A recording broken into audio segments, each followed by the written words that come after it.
आपने बुलाया मॉम? उससे बात करनी, बैठो। देखिए, मैं पहले ही कह देता हूँ, अगर बात कंपनी के शेयर्स के बारे में तो उस बारे में मैंने कोई बात नहीं करनी। तुम्हारा दिमाग तो ठीक है, आखिर तुम चाहते क्या हो? तुम्हारी वजह से तुम्हारा बाप हॉस्पिटल में पड़ा है, जिंदगी और मौत की जंग लड़ रहा है, और तुम्हें शेयर्स की पड़ी है। देखिए, डैड मेरी वजह से हॉस्पिटल में नहीं है, उस अलीज़े की वजह से। जब से वो इस घर में आई है सुकून बर्बाद हो गया है इस घर का।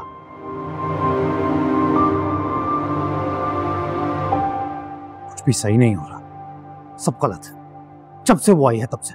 और जो तुम कर रहे हो, पैसे की खातिर तुम इतने बेहिस हो गए कि तुम्हें और कुछ नजर ही नहीं आ रहा है। अरे तो और क्या करूं मैं? अपने ही पैसों में से चंद लाख रुपए लेके खर्च कर दिए तो सब मेरे पीछे पड़ गए, हजारों सवाल पूछ रहे हैं मुझसे। तो बता दिया होता ना, बता के करते। हर काम का कोई तरीका कार होता है, ऐसे छुप छुप होके चेक कैश नहीं होते। क्या बात है, मतलब मेरे खुद के पैसे हैं, वो लेते हुए भी मैं सबको अनाउंसमेंट करूं, बताऊं सबको? देखिए प्लीज, आप ना इस बारे में मुझसे बहस कीजिए ही मत। बस तुम हॉस्पिटल जा रही हो मेरे साथ, और अपने डैड से सॉरी करोगे। देखिए मॉम, मैं हॉस्पिटल जाना चाहता,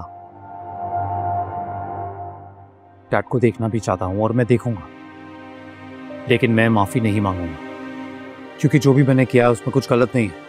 जो मैंने मांगा है वो हक है मेरा। सिकंदर, तुम्हें अलीज़े से चिढ़ है ना? मुझे भी है, और बहुत जल्द हम उसे इस घर से और बिजनेस से निकालकर बाहर फेंकेंगे।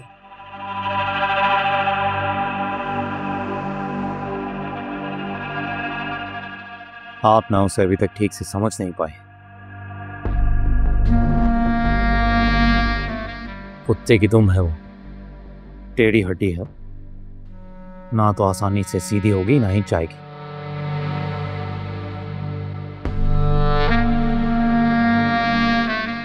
कुछ सोचा है मैंने, बस थोड़ा सा इंतजार करो, जैसा मैं कह रही हूँ वैसा करो बस। अलीज़े, हमजा से बात हुई है तुम्हारी कोई? जी मेरी बात हो गई है, थोड़ी देर में अंकल के साथ वो घर आ जाएंगे। तुम कहीं जा रही हो बेटा? ऑफिस जा रही हूँ, बहुत इम्पोर्टेंट मीटिंग है। सिकंदर ने तो जाना नहीं है, हमजा हॉस्पिटल में, अब मुझे ही जाना पड़ेगा।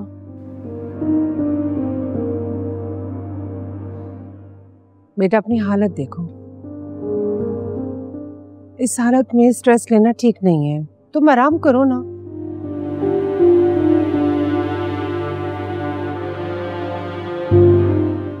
मैनेजर संभाल लेगा सब कुछ। थैंक यू सो मच, आपको मेरा इतना ख्याल है, बहुत शुक्रिया।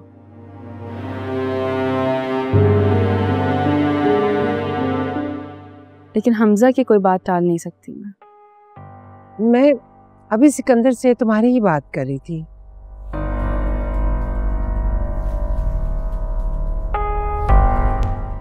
कि तुम बहुत अच्छी हो, जो कुछ कर रही हो इस घर और बिजनेस के लिए कर रही हो।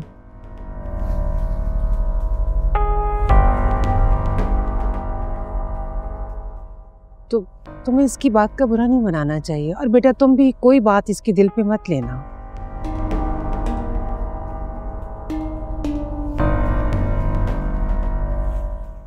नहीं आंटी, मैं क्यों इसकी कोई बात दिल पर लूंगी?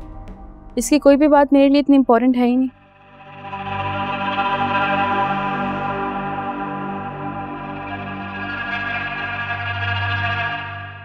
और हमजा से भी कहना कि छोटा भाई है, माफ कर दे इससे।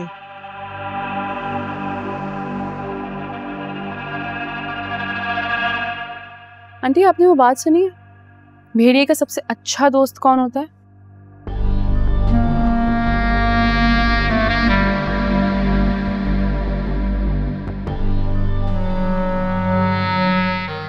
कौवा, क्योंकि दोनों को ही गोश्त खाने की आदत होती है।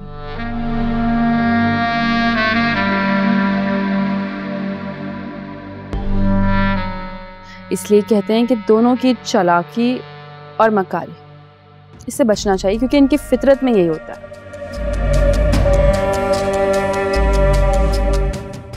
मैं जा रही हूँ, देर हो रही है। अल्लाह हाफिज़। बाय।